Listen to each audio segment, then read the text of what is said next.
certo? Que eu tô no celular da minha esposa, ok? Thiago, tá certo. Deixa eu anotar aqui. Você é diurno ou noturno, Caroline, né? é noturno. Noturno. No celular da Caroline Rocha. Thiago Feitosa. Vanessa pegou aí, né? Oi, professor. Eu queria só falar uma coisa também. Sim. Eu vou ter que sair um pouco mais cedo, provavelmente antes de terminar a conferência, porque eu vou ter outra também às 4 horas de uma disciplina que eu acabei de adicionar, uma optativa, e também vai ficar gravada a aula da outra disciplina. Só que como eu nunca participei de nenhuma aula da outra disciplina, daí eu vou fazer questão de participar dessa, né? Tudo E bem. aí eu acho que eu vou sair antes de terminar, mas eu já também estou aqui falando para ficar registrado a presença. Obrigada. Perfeito, Lara. Perfeito. Vamos lá, então. Então, pessoal, agora que nós estamos gravando oficialmente, vamos iniciar, então, a abertura do nosso movimento. Hoje nós vamos ter uma participação especial do Júnior aqui, a Vanessa também vai falar um pouquinho sobre o material que foi postado, e eu só queria iniciar a conversa com vocês apresentando mesmo o que a gente, qual que vai ser o nosso caminho agora no terceiro movimento. Antes de mais nada, né, eu queria avisar que a professora Celina não pôde comparecer hoje, mas no dia 23 nós vamos fazer o oposto, que eu vou estar numa atividade do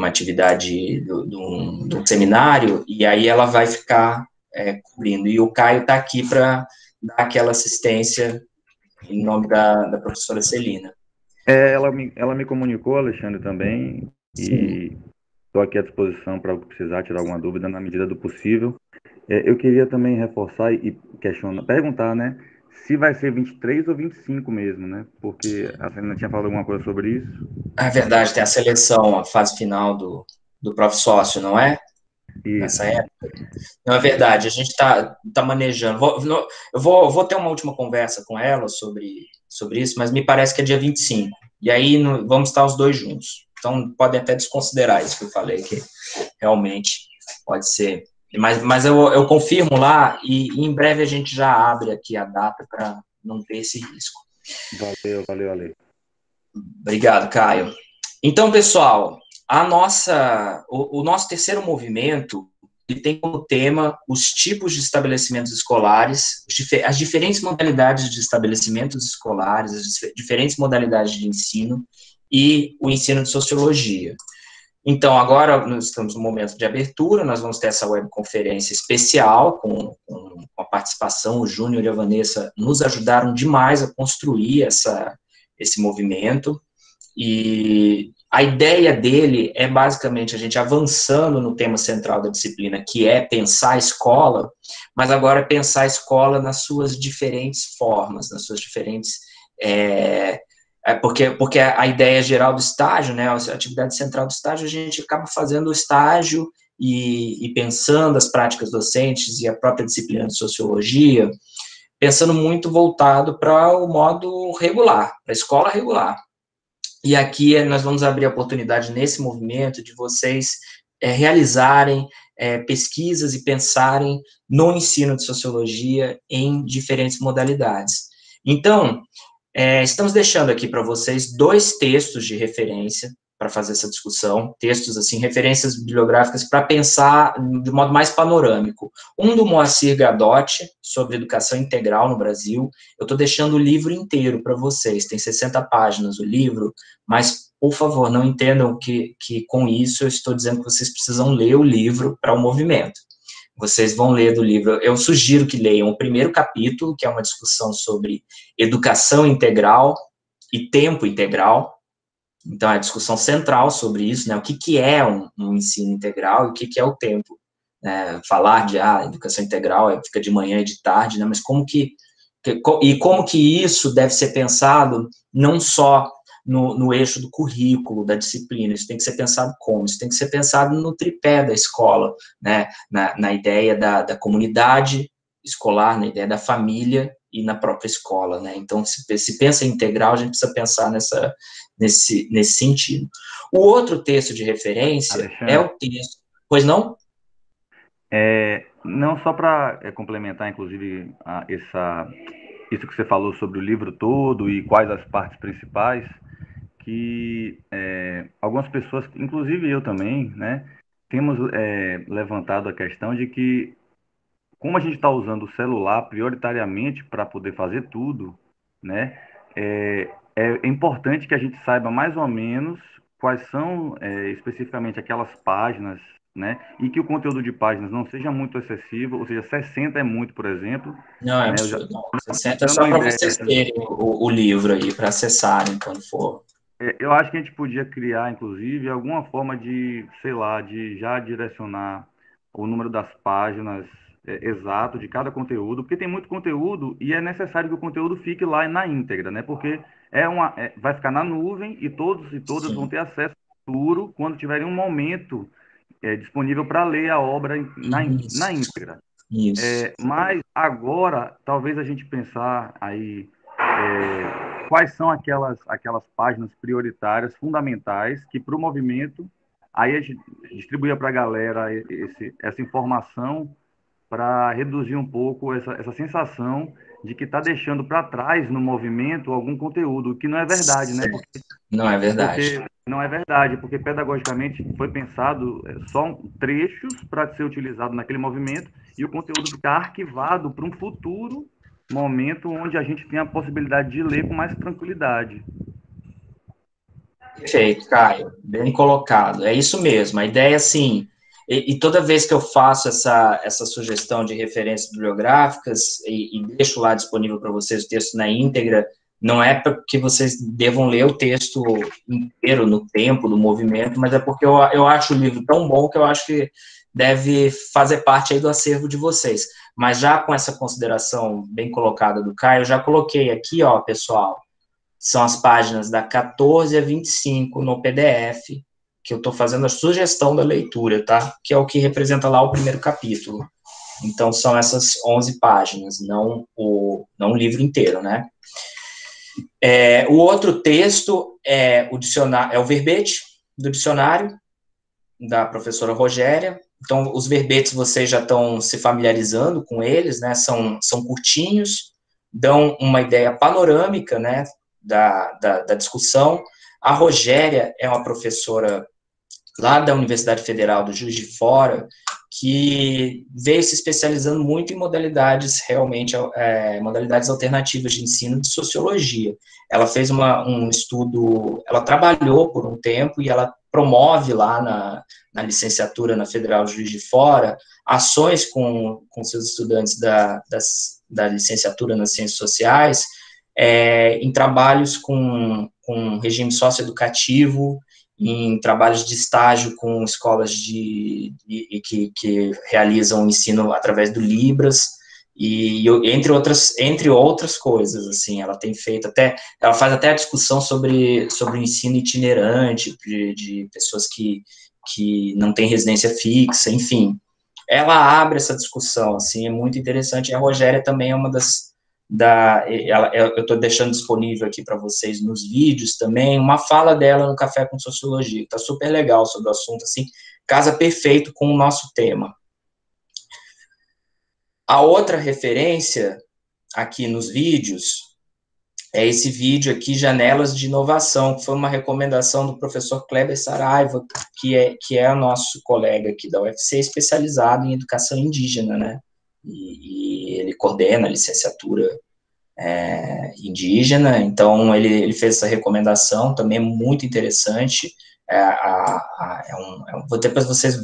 Opa, fazendo besteira aqui.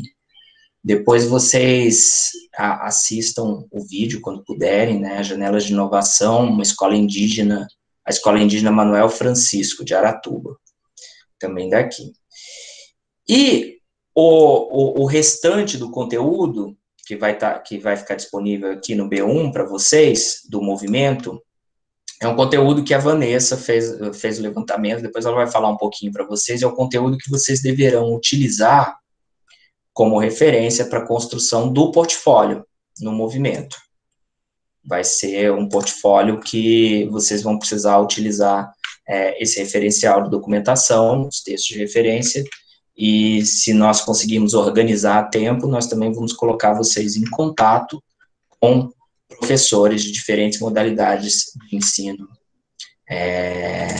Aqui, no caso, as modalidades que nós estamos pensando em trabalhar com vocês, para pensar o ensino de sociologia, é o EJA, Educação de Jovens Adultos, o ensino profissionalizante, a discussão sobre o ensino integral, educação cívico-militar, escolas cívico-militares, o regime socioeducativo e educação indígena. Isso aqui não é tudo, né, que tem modalidades alternativas, é possível pensar também em mais coisas, mas é um bocado do que a gente vê por aí, tá bom? Agora, então, tudo bem até aqui, pessoal? Questões? Deu para entender mais ou menos o que é o conteúdo? Se alguém quiser coloque agora, senão eu vou passar para o colega Júnior começar a dar uma ideia panorâmica do que é essa discussão. Tem aqui uma... Tá, ótimo.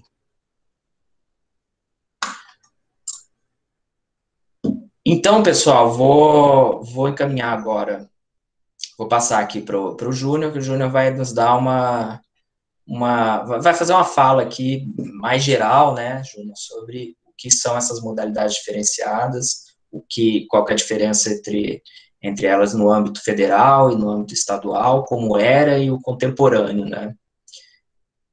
Vamos lá? Pronto, pessoal. Boa tarde a todas e todos, né? Eu queria primeiro começar a minha fala falando sobre essa questão, assim, a gente tem que entender, quando a gente fala de educação, principalmente no Brasil, a gente fala que boa parte dela fica responsável pelos governos, né, assim. Então, por ser parte integrada dos governos, né, teve que ser sistematizado em forma de lei e teve que ser sistematizada em forma de constituição. Falando de educação, principalmente eu vou voltar muito para o estado do Ceará, de como ela funciona realmente no estado do Ceará e como ela vem se construindo no decorrer desse tempo todo, né? A primeira vez que a gente ouviu falar em Lei de Diretrizes e Bases, que é a LDB que a gente conhece hoje, que a atual é de 1996, né? E o Brasil já teve 3, ou seja, em 61, que foi a primeira, em 71 a segunda, e em 96 a terceira, que está em vigência até hoje, que foi promovida pelo Darcy Ribeiro e um grupo de estudiosos na área da educação. Se falou-se sobre isso na Constituição de 1934, a ideia para ser concretizada em 61, ou seja, sempre foi realmente caminhada a passos lentos. A questão essa sistematização de uma organização da área da educação. Mas, voltando para o Ceará, a gente tem que falar das escolas do Ceará, né? A primeira escola do Ceará, vocês conhecem, vocês sabem que é de 1845, ou seja, há 175 anos atrás, que é o Liceu do Ceará, que ele se organizava na época de sistemática, que as aulas eram na casa dos professores. E isso foi até 1896, que quando realmente o governo da época se preocupou de fazer uma sede, e daí se instaurou-se onde o liceu hoje realmente funciona, o Liceu do Centro, né? Que é conhecido ali naquela praça, ali próximo a Francisco Sá. Então, a partir daí, começou-se a se pensar realmente na educação de uma forma que viesse entender os interesses da elite só. A priori, no estado do Ceará, né? Só os filhos de pessoas que tinham posses tinham acesso à educação. E isso veio se instaurando até 1940. O Ceará contava com 3 escolas até 1940, que era o Liceu do Ceará, o Justiniano de Serpa, que veio de verbas não concretizadas cearense, mas veio de verbas da Suíça. É tanto que a escola ela é toda construída no modelo suíço, né? Os padrões do clima do estado do Ceará, ela não favorece muito. E por todas essas questões, a gente tem que repensar que modelo de educação realmente foi posto para nós. Esse modelo de caráter mais inclusivo é uma coisa bem mais atual. Assim. Ele veio depois do processo de redemocratização mesmo, e veio ganhar muita força no início dos anos 2000, no estado do Ceará, esse processo mesmo de inclusão, de preocupação com essas questões da educação mesmo de fato. Quando a gente fala do ensino médio, né, sobre essa obrigatoriedade da sociologia, ela veio se passar mesmo como disciplina obrigatória no ano de 2008, né, junto com a filosofia, que foi aprovada realmente a nível de congresso, né, essa obrigatoriedade. Então, a partir daí, realmente, que de fato, porque ficava muito pelo âmbito do optativo, a escola que quisesse adotar, e geralmente eram escolas particulares, e estavam sempre segmentadas a única série do ensino médio quando tinha. No meu caso, na minha época, eu vi na escola particular, mas eu vi no primeiro ano do ensino médio só, sociologia. Vim ter acesso de novo à sociologia quando eu cheguei na universidade. Que eu terminei o terceiro ano no ano de 2003, ou seja, não era obrigatório na época ter o ensino de sociologia, né?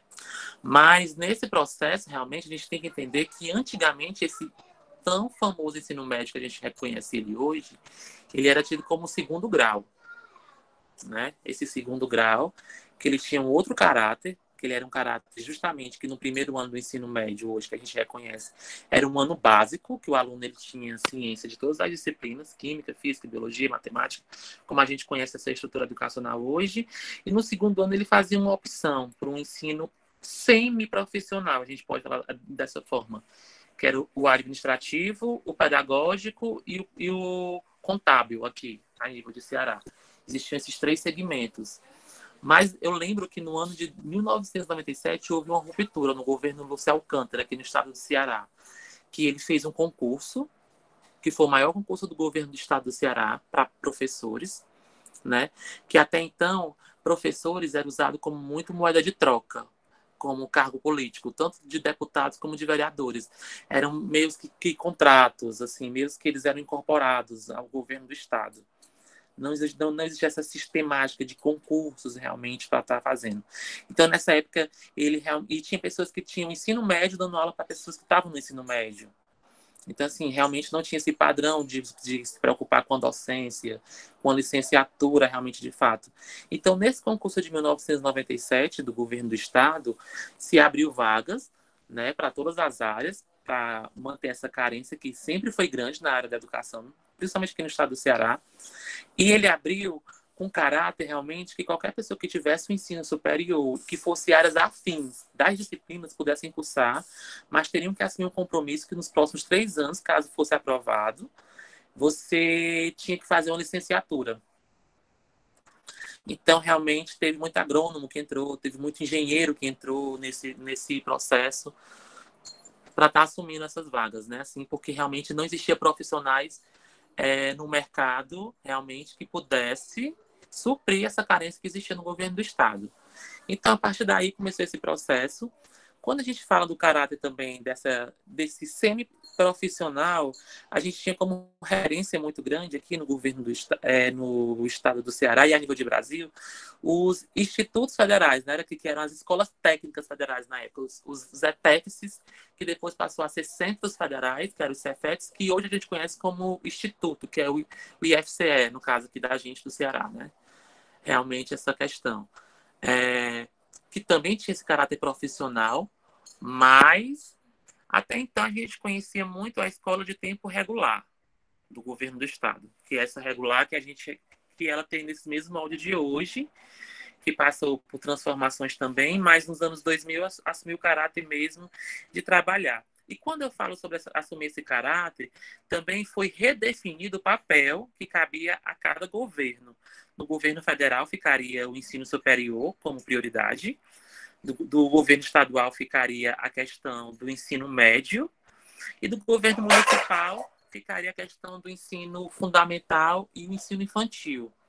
Só que se entendeu, ainda mais a nível de Nordeste, com essa carência toda que existe na área da educação, que os municípios, muitas vezes, eles não conseguiam gerir o que realmente tinha feito de acordo com ele, segundo essa divisão da LDB de 96, que foi justamente isso. Ele não conseguia suprir toda essa demanda do ensino fundamental. Nos municípios das quais eles não conseguem cumprir essa demanda, fica a cargo do governo do estado.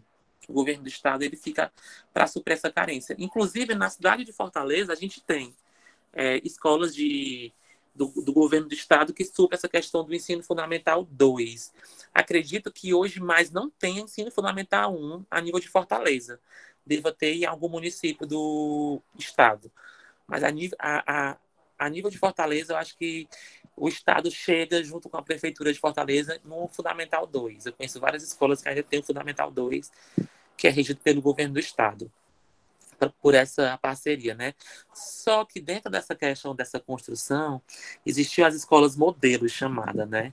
No ano de 2005, o governo do estado ele pleiteou um projeto que foi copiado de uma escola de São Paulo e do Paraná, que foi a escola de tempo integral, e ele realmente pegou uma escola para fazer de teste, que foi a escola Justiniano de Serpa, no ano de 2005. Foi a primeira escola de tempo integral do governo do estado do Ceará. E, desde então, a priori ficou só ela.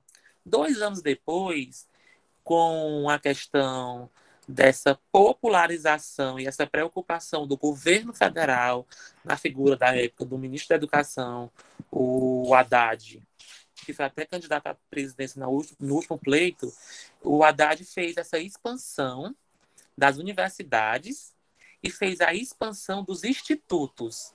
Onde existia um único instituto que era o IFCE Fortaleza, foram criados 32 campos em todo o estado. Ou seja, essa descentralização acabou realmente tendo uma procura, né, uma oferta para suprir essa demanda que estava sendo criada, e o governo não poderia ficar atrás do estado em termos desses parâmetros de educação, até porque o Ceará ele é referência a nível nacional. Então, ele passou, no ano de 2007, também, junto com o governo federal, a parceria comprada pelo modelo de escola profissional de Recife, que é baseado por uma carta de valores da Odebrecht, que eu fiquei sabendo disso recente, é o modelo de escola profissional padrão MEC que a gente tem hoje, que elas foram instaladas as primeiras no ano de 2008, ou seja, segundo até o próprio censo do governo do estado do Ceará, até o ano de 2008, eram 405 alunos que tinham o caráter do ensino médio junto com o profissional, e no ano de 2018, que foi revista essa política da primeira década das escolas profissionais do estado do Ceará, a gente passou a ter 55.800 alunos que tinham cursos profissionalizantes adquiridos em escolas profissionais do governo do estado. Né? Então, quando a gente fala sobre as modalidades de escolas que o governo do estado do Ceará hoje ele abrange, né, a gente tem que falar que o governo do estado ele é dividido em CEFOR, quando se fala de Fortaleza, e em CREDES, quando se fala de cidades do interior, da grande região metropolitana e dos interiores. A gente tem que a Secretaria de Educação, no seu núcleo principal, ela rege 4 modalidades, que é a escola de tempo regular, os SEJAs, que é os Centros de Educação de Jovens e Adultos, e as escolas de tempo integrais, e as escolas profissionalizantes, que têm diferenças realmente absurdas de uma para outra, até em termos de assistência ao aluno, como em termos também de evasão. E tem as escolas que são regidas pelo um núcleo que tem dentro da própria Secretaria de Educação, chamado CODEA, que é o Centro de Organização de Diversidade, né, a atividades educacionais, que é as escolas quilombolas, as escolas do socioeducativo, do sistema prisional e as escolas de surdos, né, que são regidas pela CODEA. Então, quando a gente pensa nessa preocupação, a gente pensa realmente... As indígenas também entram, Júnior, aí? As indígenas também, né? As indígenas, né? Também, né? Isso, que entra no segmento das escolas quilombolas. Entendeu? Eles englobam da mesma forma no sistema da CODEA. É a CODEA que toma esse partido. Por quê? Porque são realmente toda uma preocupação que a própria Secretaria de Educação hoje de trabalhar com essa diversidade hoje que a gente tem, e dentro do parâmetro que a própria LDB ela contempla que crianças e adolescentes na faixa etária de 4 a 17 anos de idade têm que obrigatoriamente estar na escola, porque senão o pai ou o responsável ele pode ser culpabilizado a nível de legislação no nosso país, né? Então, dentro dessa preocupação, que no ano de 2008 veio as escolas profissionais, houve uma preocupação também de trabalhar a ociosidade dessa juventude, vide a crescente da violência do nosso estado, vide a crescente dessa segregação e dessa divisão geográfica das facções. Foi pensado um projeto de como esse aluno poderia também estar incorporando a escola no tempo integral. Então, no ano de 2016, houve uma primeira proposta, né, que, como eu tinha falado, fazia 11 anos da primeira escola de tempo integral, que tinha sido o Justiniano no ano de 2005. No ano de 2016, o governo do estado ele pensou numa proposta de como ele poderia fazer esse processo gradual de integralização das escolas. Então, ou seja, hoje 1/3 das escolas de ensino médio do governo do estado do Ceará, elas são de tempo integral.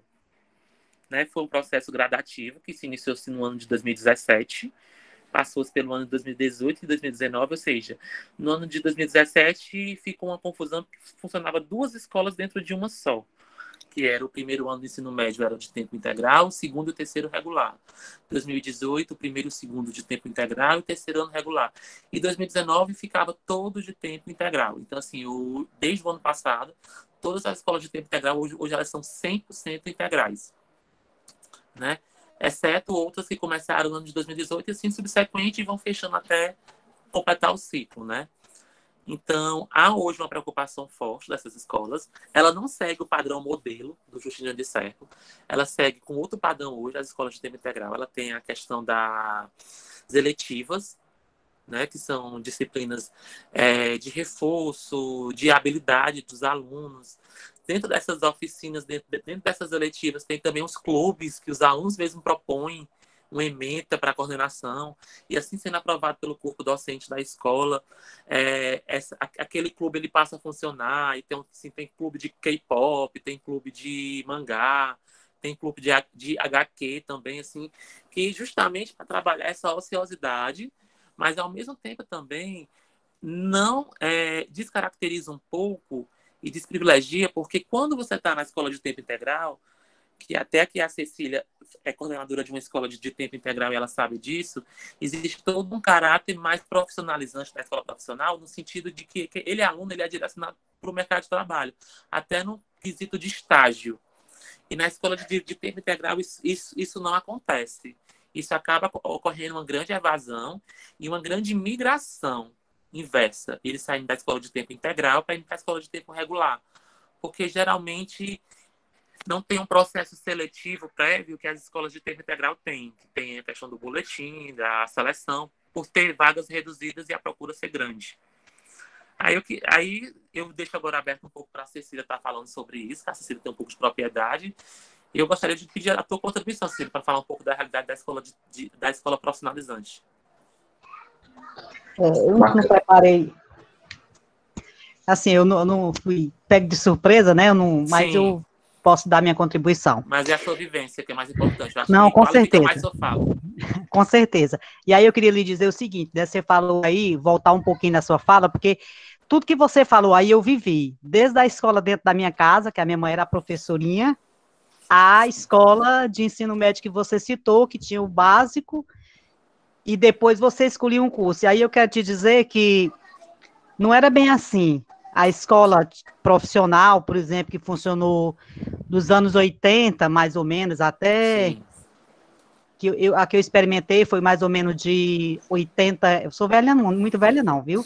Mais ou menos de 87 até 90, por aí, foi quando eu fiz o ensino médio.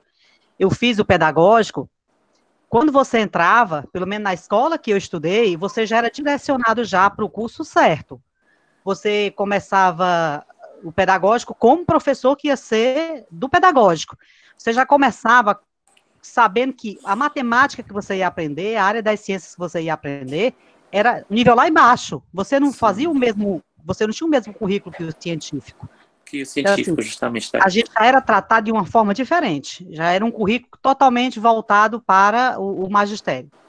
E a turma que fazia o científico, eles tinham um olhar mais para a universidade, mas não tinha muito incentivo para ninguém ir para a universidade. Na verdade, queriam terminar o segundo grau e ter uma profissão. Então, assim, por exemplo, na escola que eu estudei, que era a Escola MAV, que fica lá no Pirambu, você tinha o curso de eletricidade, você tinha química, você tinha enfermagem, você tinha o científico.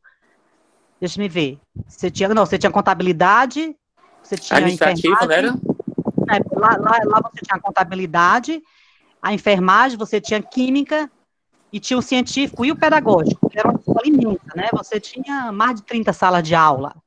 Hoje essa escola, ela está abandonada lá. E assim, agora caminhando aí para em 2009, eu fui trabalhar como coordenadora lá na Escola Marve, na escola que eu estudei. Foi muito triste, assim, chegar naquela escola, porque a escola que eu estudei, apesar desse currículo terrível, que eu considerava terrível, ela era uma escola super bem estruturada, de você ter música no intervalo, você não tinha o toque da fábrica, apesar dela ter sido uma escola que foi construída pelos proprietários da Brasil de Sica, era uma escola para operários, né, mas era uma escola construída assim, com tudo que tinha direito. Para você ter uma ideia, ela tinha dormitório para os professores na hora do almoço. O professor tinha um dormitório. A única escola que eu vi que tinha um departamento de educação física, que os banheiros da quadra tinham vestiário, banheiros para os seus alunos se trocarem, era arquibancada. Para mim, foi a escola mais bem estruturada que eu vi, foi a escola que eu fiz de ensino médio. Essa escola que eu vi o pedagógico. E a gente tinha uma escolinha do lado para você treinar como professora. Que hoje, se você for lá, é um lugar que eles chamam de ABC, que o pessoal da Patrícia invadiu. Então, assim, quando eu me tornei coordenadora de lá, em 2009, aí ela já era uma escola profissional. Nesse modelo de hoje, né? O modelo Odebrecht, né? O modelo Odebrecht só na parte pedagógica. Porque, sim, do ponto de vista estrutural, tinha sérios problemas. Era uma escola adaptada, não tem nada a ver com as escolas padrões MEC, porque as escolas padrões MEC, que eu também trabalhei noutra, que é aquela da Rogacia no Leite, que Dilma, sim, veio inaugurar, aquela sim, é uma escola construída para essa finalidade, né? Ela tem uma vocação mesmo bem para o mercado de trabalho atual, né? O curso, a proposta, as modalidades, laboratórios, é aquela escola caixote que o aluno fica lá em cima e ele não circula muito. Então, é um negócio pensado como a Odebrecht pensa o pacote dela.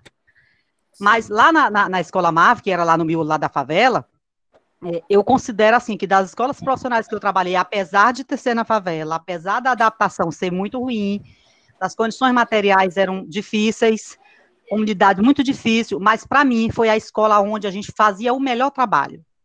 E onde essa comunidade, ela era muito grata, e aonde eu acho que a gente teve um trabalho educativo muito importante.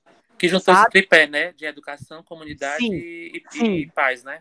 Sim, lá você conseguia realmente trabalhar integralmente. Você trabalhava, o currículo era muito integrado, a gente tentava fazer isso, apesar de que eu coloco umas aspas nesse currículo integrado, porque se tentou muitas vezes um currículo integrado de fato, mas como é que eu trabalho um currículo integrado quando eu tenho que ter resultado, eu tenho concorrência entre as escolas, eu tenho ranking. Acho que para mim são coisas que não conversam muito bem, certo? Mas, de qualquer forma, assim, era uma escola que tinha bons resultados humanos e educativos, né? O nível dos meninos era ruim, mas quando eles saíam, a gente notava um grande crescimento. E, assim, você falando aí da escola de tempo integral, eu não conheço muito, assim, o que eu sei é só de leitura.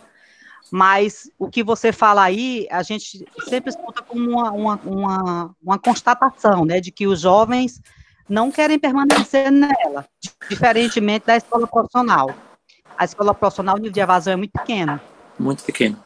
É muito pequeno. Porque isso vem de encontro com a tua fala, Cecília, que eu acho importante colocar para todos aqui, essa questão realmente que todas as propostas que o governo do estado do Ceará, ele adotou, principalmente com a escola de tempo integral agora, que tem 1/3 das escolas do governo do estado que são integrais, todos esses projetos, eles barram quando chegam na palavra chamada estrutura. A escola não tem a mínima estrutura, ela sempre funcionou como escola regular, ela passou por adequações, assim, de colocar mesas, colocar cadeiras para um refeitório. O aluno não tem onde descansar do turno da manhã para o turno da tarde. entendeu? Assim, não tem um espaço de convivência, não tem um espaço realmente, assim, as salas não são climatizadas, na sua grande maioria as salas realmente são quentes, as aulas da tarde realmente são insuportáveis, entendeu? Assim, então, assim, como é você se tornar esse espaço escolar atrativo em termos de um currículo, em termos de uma estrutura para esse aluno, entendeu? Assim, então, é uma grande problemática hoje também do governo do Estado, que é uma briga eterna para com o sindicato também, assim, de como a gente vai trabalhar essa juventude, essa adolescência de uma forma que está ociosa, de uma forma que está realmente aí perdendo números para a violência. E quando eu falo perdendo números para a violência, só no estado do Ceará esse ano, de janeiro a julho desse ano, foram 1.050 jovens entre 12 e 14 anos que foram assassinados. Então, ou seja, corresponde a 41% da taxa de homicídio do estado do Ceará no ano de 2020. Então, tipo assim, quantos médicos, quantos advogados, quantos professores, quantos engenheiros, quantos sonhos e quantos futuros foram interrompidos pela questão do crime organizado, pela violência urbana, entendeu? Assim, então, a gente tem que repensar também de como a gente fazer realmente, na prática, funcionar esses modelos de escola, esses modelos de educação, entendeu? Assim, e de como a gente pode agregar esses jovens realmente a eles encontrarem na escola um espaço de acolhida, um espaço realmente que eles queiram estar dentro, entendeu? Júnior, uma das coisas que eu ouço falar, como ele disse, eu não tenho muita propriedade das ETIs, né? Eu chamo de MTIs. Mas eu acho que uma das coisas que complica um pouco para eles é o fato de o currículo deles não ser como o currículo, por exemplo, da escola profissional, porque a escola profissional você não tem, por exemplo, de manhã você não tem aula da base regular e de tarde você tem aula da parte técnica, não existe isso. Mesmo do ponto de vista mecânico da história, de funcionalidade, ele é completamente misturado, digamos assim. Você pode ter uma aula de português na última aula e você pode ter uma aula do curso de enfermagem de manhã ou no final da tarde. Então, isso faz com que o aluno se sinta responsável por ficar na escola o dia todo, porque ele tem a aula que ele considera mais importante ou menos importante o dia todo. Isso é uma coisa. Pode parecer bobo, mas não é. E pelo que eu sei, essas outras escolas, elas adotam tipo um currículo formal da disciplina da base regular de manhã, e à tarde parece-me que eles deixam as eletivas e essas outras disciplinas. Isso, geralmente. Então, se ficar organizado dessa forma, o que é que vai acontecer? Quando for 11 horas, o menino liga para a mãe dele. Mãe, venha me buscar, porque agora à tarde não tem português, não tem matemática, não tem biologia. Desconsidera, né? Exatamente, porque essas disciplinas eu acredito que ela não tenha peso com nota. Não e ainda tem muito essa lógica da nota, né? Da nota, isso. Então, se não tem nota, não tem importância. Do que reprova e do que não reprova, é isso mesmo. Exatamente. Então, acho que é um tiro no pé isso aí. Sim. Posso... Muito... Nossa, excelente, gente. Isso perfeito. Vocês vão ver lá no texto do Gadotti que vai no cerne dessa discussão que vocês trazem. Justamente problematizando o que é a educação integral e o que é o tempo integral na escola, né? O tempo nos 2 turnos. Então, para se pensar uma educação integral, e a educação integral, ela é em si a ideia muito vantajosa, porque a gente pensa também que o processo de aprendizado é um processo integral, você não separa, assim, nas disciplinas, você não aprende só com a mente, nós aprendemos com o corpo, nós aprendemos com a vivência, essa ideia da vivência na escola e a sociabilidade na escola, tem tudo a ver com isso, né, potencializar o ensino, mas tudo isso esbarra no problema que vocês colocaram aí como o problema-chave, né, que tipo de estrutura. Uma escola integral demanda uma estrutura e demanda profissionais prontos para isso, né. Então, eu acho que essa discussão, quem for trabalhar com a escola integral precisa partir dela para pensar nas alternativas. Isso aí é o ponto de partida da discussão. Agora, vocês vão ver também, fazendo as pesquisas, que existem essas estratégias, a Cecília pontuou bem, né, uma das saídas é colocar as disciplinas básicas, período do contraturno, para alternar e dar relevância. Outra estratégia que nós verificamos assim, é pensar o integral, e aí é muito forte aqui no caso do Ceará, mas não só, outros programas como o PAIC, o PNAIC, né, são programas que, principalmente para o fundamental, trabalham na ideia de tentar colocar disciplinas no contraturno de reforço para o português e para a matemática para elevar o IDEB, o IDEB da escola. E para Então, ranquear ela também, né? Assim, que é justamente o PAI, que é o Programa de Aceleramento da Educação, né? Isso. E tem também o SAEB.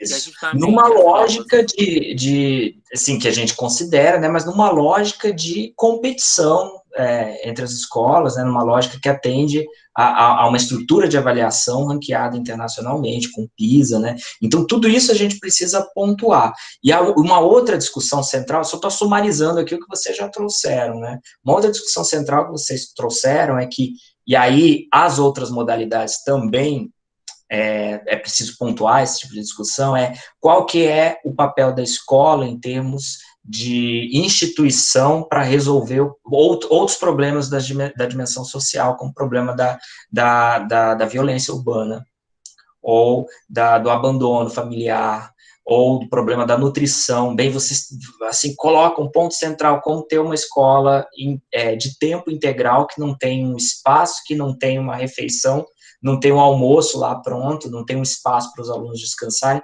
mas também seria esse o papel da escola, assim, e assumir isso. Quais são as consequências de se assumir que a escola é a saída para o jovem não entrar no sistema de facção, não ser vítima da violência, ou não ser agente da violência, né?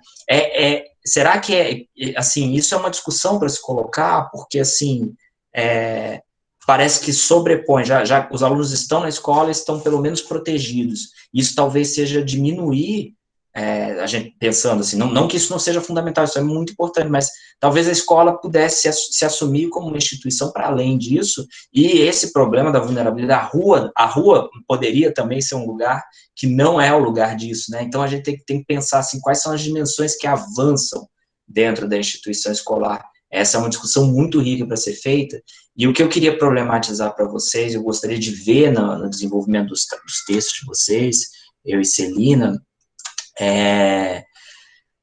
qual que é o papel da sociologia e das ciências sociais nesse contexto, na adaptação para esse contexto, né? Nós temos, por conta da formação em ciências sociais, algum atributo extra para pensar nessa recontextualização da escola em suas diferentes modalidades, da escola integral? Tem um lugar diferente ou não? A gente acaba se adequando ao sistema, né? Então, são essas as reflexões que eu gostaria de provocar com vocês.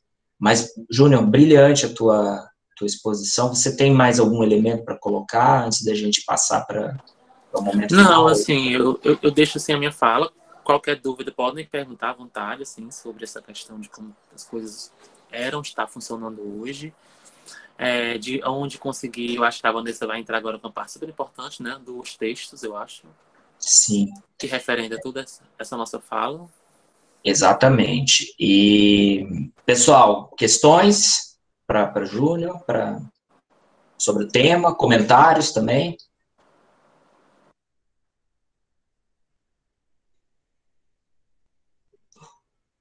Então vamos lá, dou-lhe uma, dou-lhe duas, dou-lhe três. Fechou, então. Pessoal, então, encaminhando aqui para o fim da conversa de hoje e os encaminhamentos da própria disciplina. Cadê? Vamos lá. O que nós gostaríamos de fazer a partir dessa discussão aqui só mapeada, né? O que nós vamos pedir para vocês para a sequência. Tem os textos de referência para fazer para pontuar a discussão aqui. Tem os vídeos também de referência que a Rogéria faz uma fala especialmente pensando, né? O Júnior hoje deu um panorama do quais são as modalidades que existem e como que elas transitam entre a esfera federal, estadual, qual que é a história disso, principalmente aqui no Ceará, né? Então, o vídeo da Rogéria, a Rogéria fala um pouco do lugar da sociologia nessas modalidades, e vocês vão, para o portfólio, vocês vão escolher uma dessas modalidades E a Vanessa está por aí, a Vanessa pode falar agora. A Vanessa fez uma seleção de materiais de apoio para vocês estudarem a respeito de uma dessas modalidades e pensarem em como posicionar a sociologia nessas modalidades diferenciadas. Vocês vão escolher uma delas, vocês podem fazer essa atividade em grupo, e vocês vão produzir um pequeno texto fazendo uma reflexão sobre como o ensino de sociologia se coloca, por exemplo, na EJA, por exemplo, na educação indígena, por exemplo, no sistema socioeducativo. Que tipos de conteúdos, que tipo de preparo diferenciado o professor deve ter cuidado, se preparar, né? Quais caminhos tomar. Oi, gente, boa tarde. Oi. Tá dando para escutar? Sim, Vanessa, te escutamos. Então, pegando esse gancho que a Cecília e o Júnior falaram sobre a realidade das escolas que eles conhecem e vivem, e o que elas deveriam ser, né, o que elas não têm. Na formulação do material de apoio, eu procurei primeiramente ver como os documentos oficiais, o plano de... Desculpa. Eu procurei, primeiramente, como os documentos oficiais criaram essas políticas públicas, elaboraram e dão respaldo, tanto no nível federal, quanto no nível estadual e tudo mais. Eu não estou enxergando. Tu escolheu algum? Vou abrir o indígena aqui, educação indígena, materiais de apoio. Em cada uma dessas pastas, vocês vão ver algumas resoluções, tipo nos indígenas, tem alguns documentos da FUNAI, porque a FUNAI ela é responsável por ajudar a contribuir com a educação desses povos, entendeu?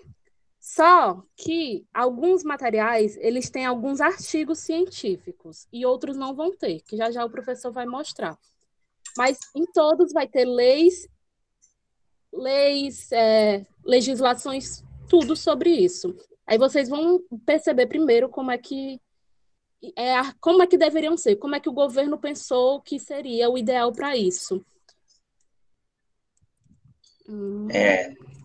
Muito bom. A Vanessa fez uma seleção assim bem apurada. Vocês estão vendo aí, né? Estou abrindo aqui. Vocês têm acesso agora a todo esses documentos, essas resoluções e alguns artigos que ela fez um apanhado, fez uma boa pesquisa bibliográfica para a gente ter acervo. Então, aí a ideia é que vocês procurem aqui no material que vai ficar disponível lá no Classroom para vocês. E, além dos materiais específicos para cada um deles, para cada uma das modalidades, nós temos aqui 4 documentos complementares, que a Vanessa também selecionou, que vocês podem acessar, que é o ECA, a LDB, o Plano Estadual de Educação do Ceará e as diretrizes curriculares para a educação básica, especificamente de 2013, pessoal. Porque aqui nas diretrizes de 2013 estão bem definidas estão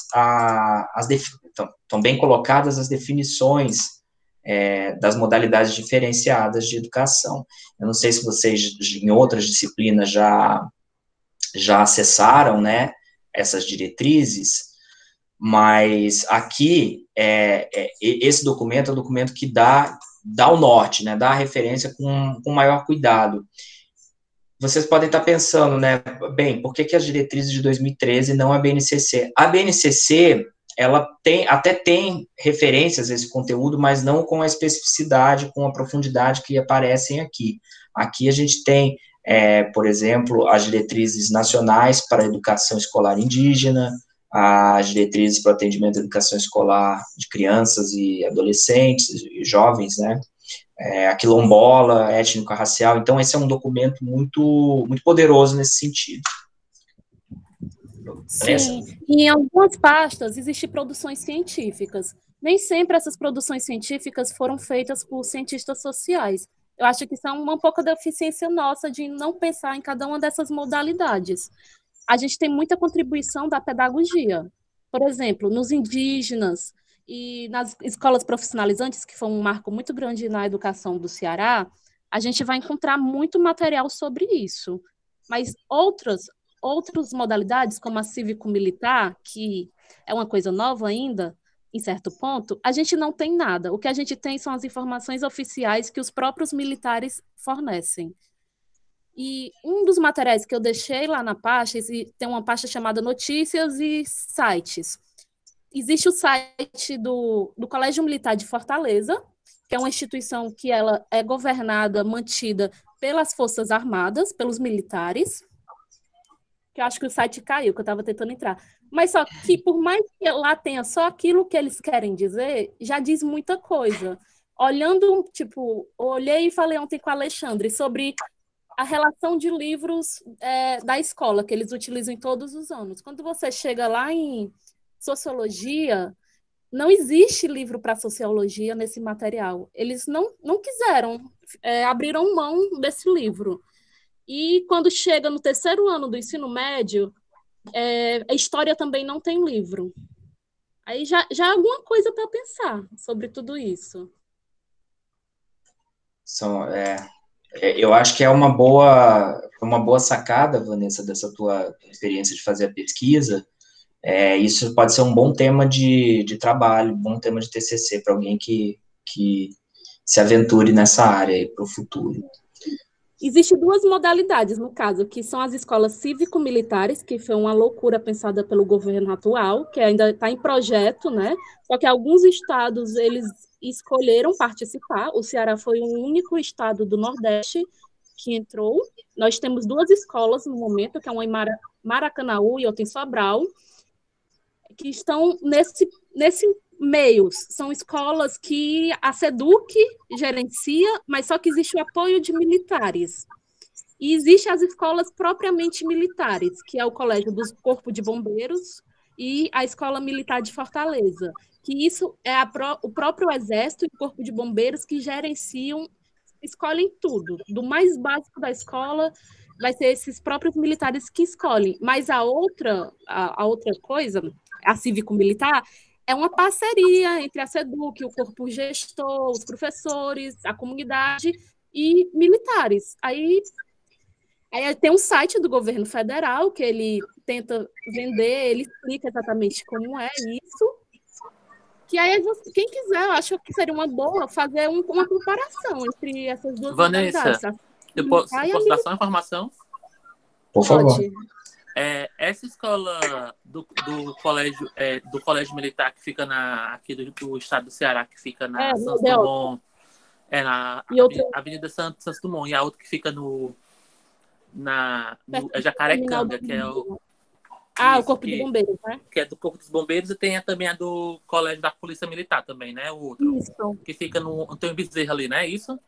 Isso. Essas duas, tanto do Corpo de Bombeiros como da Polícia, eles são geridos pelos militares, como você disse, mas em parceria com a SEDUC. Todos os professores são ofertados pelas próprias secretarias de Educação. E esse do Colégio Militar, que fica da Santos Dumont, a nível federal. Todos eles são concursados federais, entendeu? Sim. Então, assim, é muito louco isso, que até dentro do mesmo segmento existe uma segregação.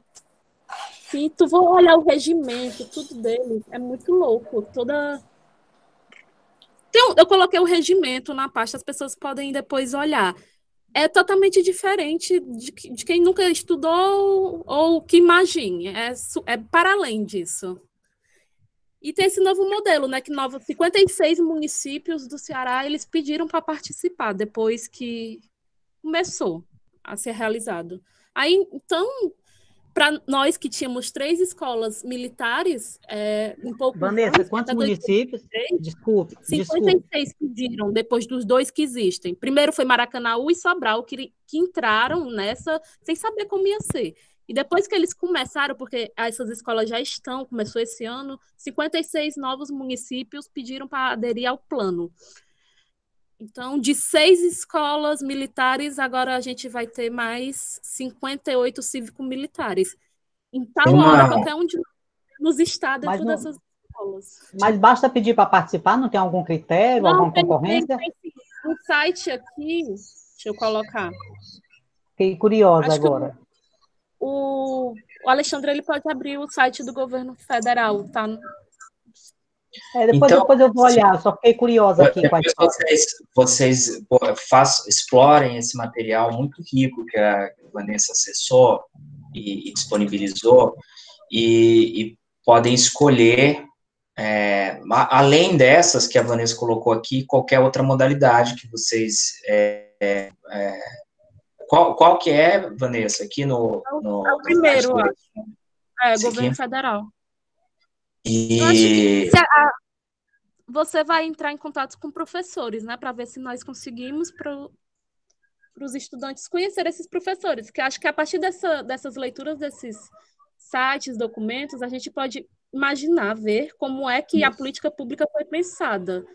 E o professor pode nos dizer como é que realmente acontecem as coisas. E assim a gente pegar uma bagagem para a nossa formação profissional, como professor de sociologia. Uma das questões que preocupa muito a Rogéria, quando faz essa discussão sobre as diferentes modalidades, é que os alunos na formação das ciências sociais chegam no estágio e a passagem é muito rápida pelo estágio e muito focada em pequenos momentos na escola de educação formal. Só que a atividade docente, para quem já está aí trilhando, né, Cecília, o Júnior, já tem tempo, a atividade docente ela pode ser múltipla, né? O Júnior teve a experiência no socioeducacional, tem essas várias modalidades que nós podemos acabar passando por elas, né? Então, a ideia é que vocês tomem o conhecimento do máximo possível. Por isso, essa atividade do terceiro movimento, e agradeço, Vanessa, excelente aporte de material aqui. Vocês não precisam se limitar a eles, mas vocês já podem se apoiar em vários deles, e também não precisam se limitar aqui a 7 opções, podendo também incluir outras, se quiserem, tá bom? E qualquer dúvida podem procurar a gente no privado também. Sim. No privado, no grupo, onde mais for. Vanessa, eu acho que não precisa te procurar, não. Tu tem coisa aí que dá para fazer uma tese. O material está muito rico e fica disponível para todos. Material demais, né?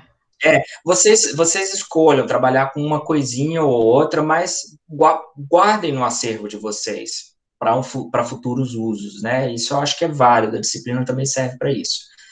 Pessoal, as instruções mais específicas para o portfólio nós vamos publicar lá no B3. Estou acertando os detalhes com a Celina.